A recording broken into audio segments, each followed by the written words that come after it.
We now welcome on a very special guest, Matt Saunders from Last of the Fullbacks on Twitter, where he's amassed, a big following from his entertaining educational page, talking all things football. But I got to start here. Simply put, what is so magical about the fullback position to you? It's something to me. I started out playing fullback in Little League. Came up playing fullback, played a little bit of quarterback, but really by the time I got, into my older years, I really transitioned over to kind of linebacker, fullback. In high school, did the same thing, played linebacker and fullback, and it's something about it was always about the mentality to me. You're just lining up and you're just hitting people. It's not hard. It's a pretty simple concept, and just it always struck with me that the physicality of the position. You're basically a offensive lineman in the backfield, a guard in the backfield, like my dad used to say growing up. And I've always loved that. And I always came from offenses that were the I formation, stuff like that. And we pounded the rock, man. Power, counter, fullback trap. It's just kind of always been who I am, and it's always stuck with me. And then now as the games progressed and we've started spreading out, right, and you see less of the position, it's even more so a fraternity of some of the guys that did play the position, because the position was dying for a little while. You're starting to see it come back now, but it's less and less. So it's just there's a select few of people who even played the position, and especially nowadays there's even fewer select people who play it now. So it's just one of those things. If you were a fullback, you always are a fullback. Right. It's just kind of how it is. Matt, you're a younger guy. I go back way back. And I remember the Packer days with Jimmy Taylor, and Paul Hornung, then Donnie Anderson after him. But Simple question to start it off with: who's your favorite fullback? That's a loaded question, probably. Yeah, favorite of all time to me. I came up when I was born in '95. I'm 30 years old, so to me it was always like the Lorenzo Neals. Lorenzo Neal, yeah. Vontae Leach was a big one. I'm a Redskins, Commanders fan, so Mike Sellers growing up was a big one. William Henderson, talking about the Packers. William Henderson went to my high school. Oh, nice. And he was somebody I always looked up to. Of course, he went on. He was a stud especially I was a young kid. And then I guess he was inducted into the Packers Hall of Fame as well. And then another guy was Jason Snelling. He came up through L.C. Byrd High School. He went through Virginia, and then he played for the Falcons a little bit. And he played for my grandfather in high school. So, between Henderson and Snelling, they were close to my heart just because of the proximity to my family.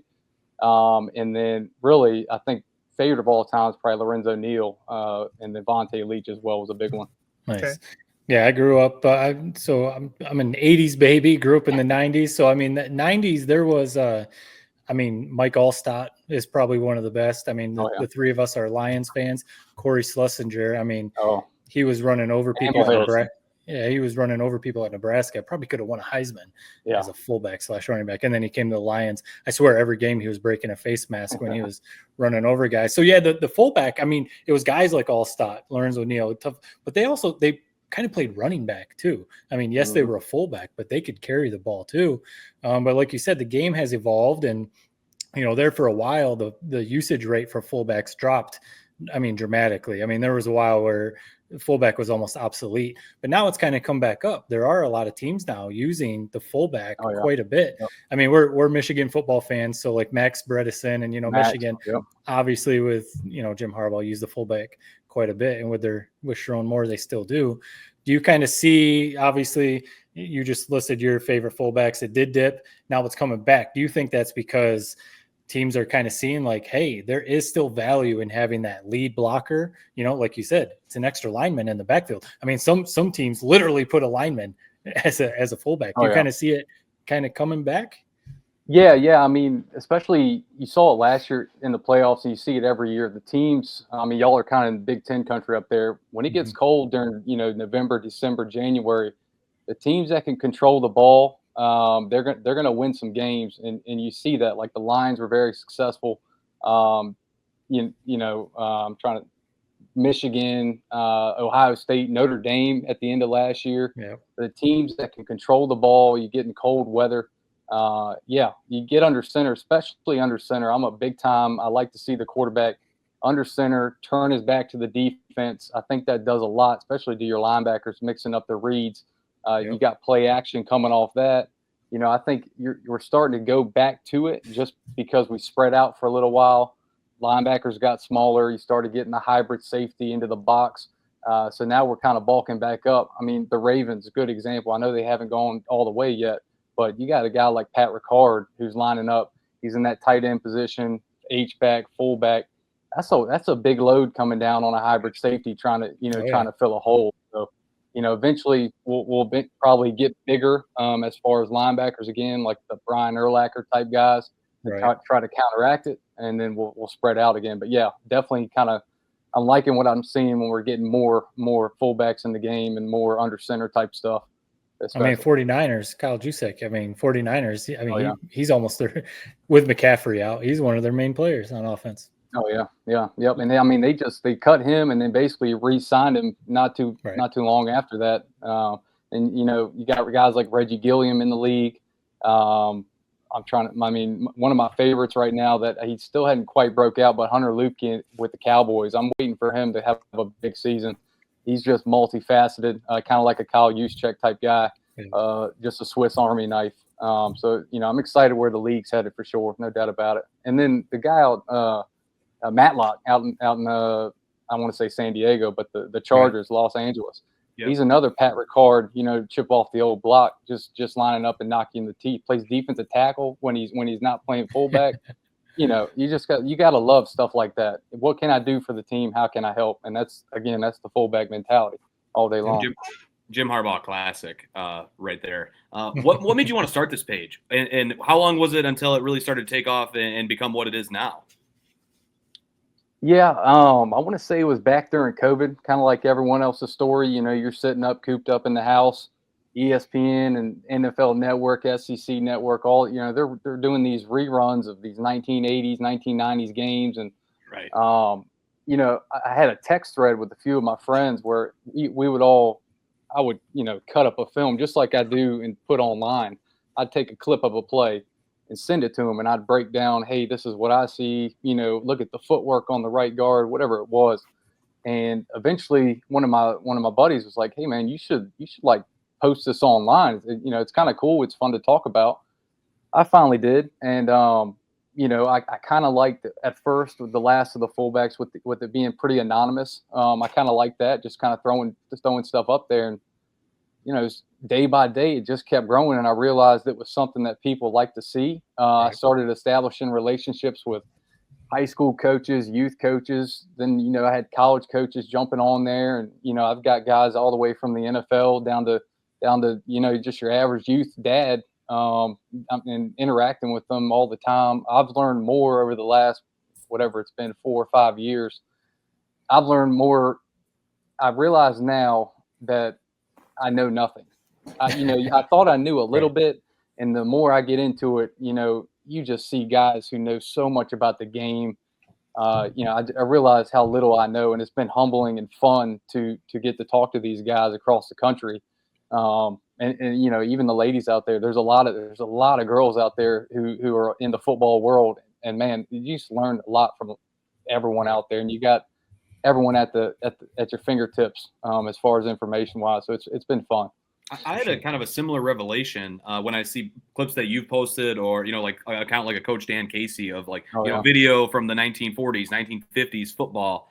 Where when I think about it, I'm like, these guys suck. Like, they had no idea what they're doing. I watched some of the schemes and some of the trickeration and the wishbone type stuff, and I'm like, man, this would be kind of like groundbreaking today. It almost feels like. Do you have that same sort of revelation? Watch some of this old film, like, wow, like we should almost bring a lot of these concepts back. Oh yeah. I mean, and then you see guys like Brennan Marion out. He's out at Sac State now with the go-go offense.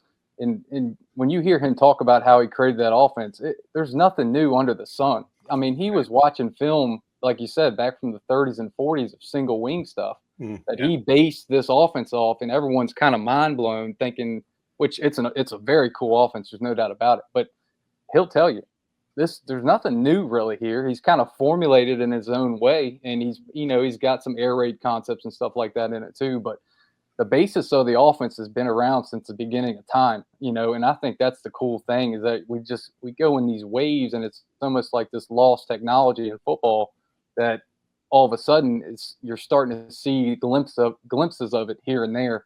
And I never realized it. I mean, until the last few years. And like you said, you've got all these guys posting film, old film history, old football history. I can't remember his tag now, but he posts a lot of cool stuff too. He's got a website that I'd encourage everyone to go look at. I think it's historicfilm.wix.com or something like that. But I mean, just crazy footage that highlight real stuff from the 20s and 30s that, it's just awesome to go back and watch and see how the game's evolved and how the game's the same. I mean, yeah. Right. Yeah. You talk about going back in time, way back in time, as Matt says, at my time back in the 30s and 40s. But the greatest fullback name of all time has got to be Bronco Nagurski, doesn't it? Yeah. Isn't that fullback every day, all day? Larry Zonka, that type of thing. Yeah.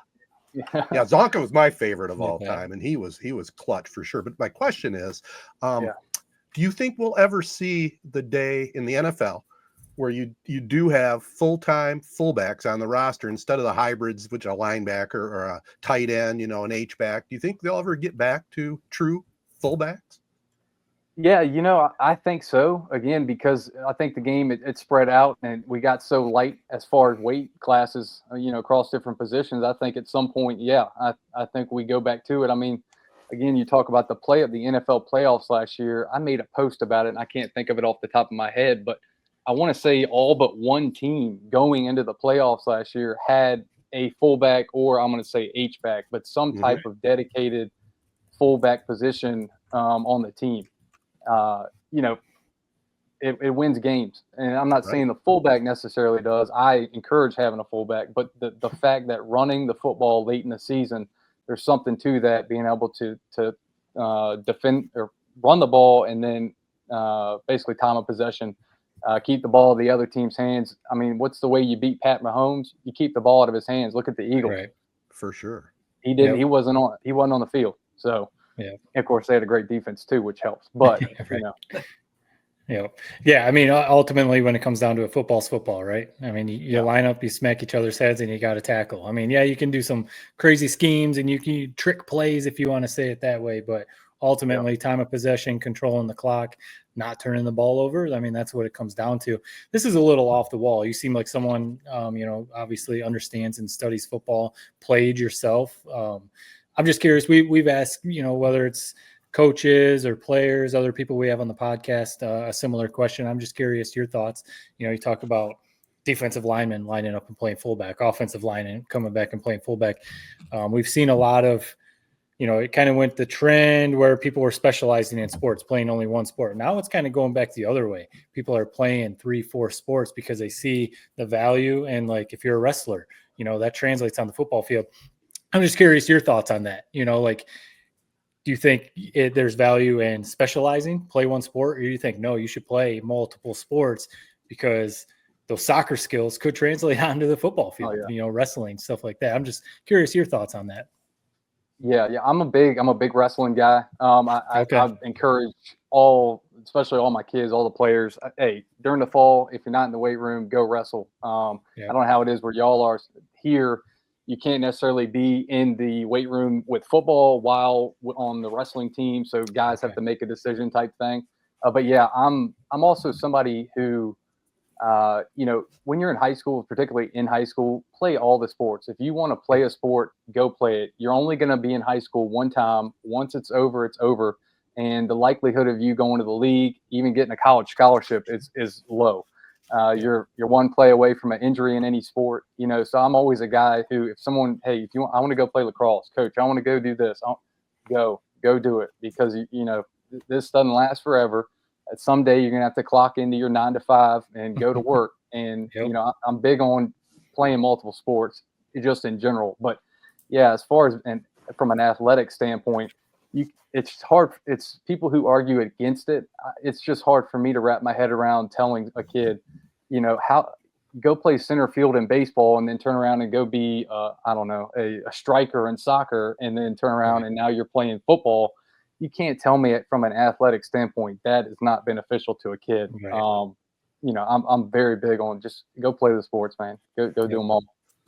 We're talking high school sports, and it's ironic because that's initially how I found your page was last, right around Thanksgiving weekend. Was you posted some clips and cut ups of Niles High School, right in the South Bend area here in Michigan. Where did you find that? Are you just like scouring the internet for high school teams and for stuff like that? Basically, what their offense was is they're running inside veer, which I ran inside veer in high school, so that's why I appreciated it. They're running inside veer out of I formation. They're running it out of all these different types of formations. How did you find them? And do you just have like a film room that you like sit and watch this stuff? I like to imagine you sitting in a dark room all day, just cutting up high school football. Yeah, the bat cave, right? Yeah. Yeah, no, honestly, I don't know. I don't know whether, I have so many, like you said, so many things that pop across my feed. I also have guys who just randomly send me stuff. So it's any given day I'm going through DMs and it's a coach in West Virginia running the single wing, or it's a guy in California running this or that, So I don't remember exactly how I saw it, but I remember looking into it more. And the head coach, I saw an interview with him. I think it was after maybe the semifinal game. I don't think they had gone to state yet. Yeah. And I started looking more into it. And then, like you said, they're running veer out of I formation, which you don't see much anymore. Then they're getting into, I think, flex bone and maybe some split back. And, seeing the multiple formations was it's pretty freaking cool. I mean, it's right up my alley. It's all under center, and then I know a couple of guys who do. I know y'all are Michigan guys, or some of y'all are from Michigan. The power T, quote unquote, which is pretty cool. All those offenses up there, I'm just fascinated by, because down here in Virginia, you don't see a lot of that. Right now, you see mostly spread, kind of that power spread type thing. You see a little bit of I formation still, but as far as option football, you might see a little bit out of the gun, but it's not very big down in here, Virginia. You're getting more spread stuff. So getting under center, getting everybody in the box and just lining up and saying, I want you to try to stop me type thing. That's just right up my alley. The Niles, somehow when it came across my page, I was all about it. I went down a rabbit hole. I'm right with you. That's exactly what the type of stuff I love too. If you're looking for one to get into, maybe you've already done a deep dive on them. Zeeland East, they just won the title this year. Wing T, old school. They're worth checking out. They just had a legendary coach who just retired this last year if they won their state title. Similar vein, we're both cut from somewhat the same cloth. You're a lot tougher than I am, wrestler, fullback. I was, prissy quarterback. Do you think offenses will ever go back to the wishbone, to pure inside veer? Like, will we ever see that at the college level at a successful Power 4 program? Like, do you think it'll ever get to that point, or you think those are the good old days? I mean, Michigan was damn close in that national title. They won a game against Penn State, not passing the ball the whole second half. So true. Which you just gotta love. Like you gotta love. Even if you're an air raid guy, you gotta love that. But I don't know. I mean, especially like the wishbone. You have guys at the high school level doing it, but who has the knowledge of it anymore? I mean, I know guys do, but it's kind of one of those offenses that unless you're picking up a book and you're going back, or you're watching like the 1950 something Texas or Oklahoma, film of it, where are you getting it from? Right. I hate to say you're not going to see it again, but then again, the Division II level, Division III level, you're seeing like Harding and Minot State and Eastern New Mexico is down in I think they're NAIA. Salisbury's running it again. Friends University out there, they're in NAIA.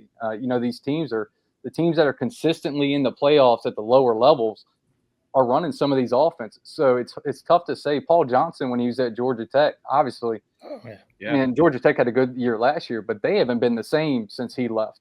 And I know he wasn't necessarily winning championships, or at least national championships, but it's tough to say. I would love to see it. I don't hold my breath on it, to be honest with you. But it seems to win. You see Army last year. I mean, Army is on the cusp of having a Heisman Trophy winner at quarterback. And, if it was it Notre Dame they lost to? I can't remember who they lost to. That was kind of the big thorn in their side towards the end of the season. But you're looking at an undefeated team talking about a Heisman Trophy quarterback and possibly entering the playoff at Army. So, you can't tell me that you can't win with it. They're not exactly bringing in 5-star guys, and that's not a shot towards Army. But, you can win with it. It's just a matter of finding the fit. Well said. I hope so, man. I mean, it'd be a sad day. Like the way you even described how offenses might be lost. Like you said, nobody's teaching them anymore. It's like, got to crack open a book to find it. It's kind of sad when I heard it. Thanks again for joining us, Matt. We really do appreciate your time, man. We love your page. Keep it going. Can you let our listeners know where to find you? I know you have a website that sells some pretty awesome merch as well. Can you maybe direct some of our listeners to that stuff?